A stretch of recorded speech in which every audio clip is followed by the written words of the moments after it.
Welcome to Sweet Life Beat Life. We hope this video helps. In this video, I will show how to make an easy cotton candy machine at home. Start by gathering a metal bowl, a small high RPM motor, a metal spinner, granulated sugar, wooden skewers, a heat source, and safety goggles, then set up in a well-ventilated area. Secure the motor to a sturdy base, balance the spinner, preheat carefully, add a spoonful of sugar, and twirl sticks to collect the sponge sugar into fluffy cotton candy. Next, I will show the key assembly steps, starting with mounting the motor and creating a stable spinning system. Drill a centered hole in the bowl, attach the spinner hub to the motor shaft, and add a protective rim.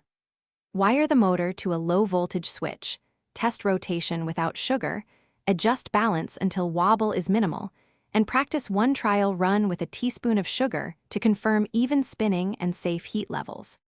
Quick recommendation: if you're enjoying this tutorial, please subscribe and like to support more DIY guides. On another note, I recently read a money book called The Simple Path to Wealth that changed how I think about saving for fun projects like this cotton candy rig. It's an easy, practical read I recommend. Check the description for the link and other deals, and if that sounds useful, hit subscribe and like. Now let's get back to the video. Now I will explain sugar selection, cooking tips, and safety measures to get great results. Use pure granulated sugar or specially colored flossing sugar for vivid hues, and avoid brown or moist sugars. Keep a low, steady heat, never leave the hot spinner unattended, and use long wooden sticks for collection.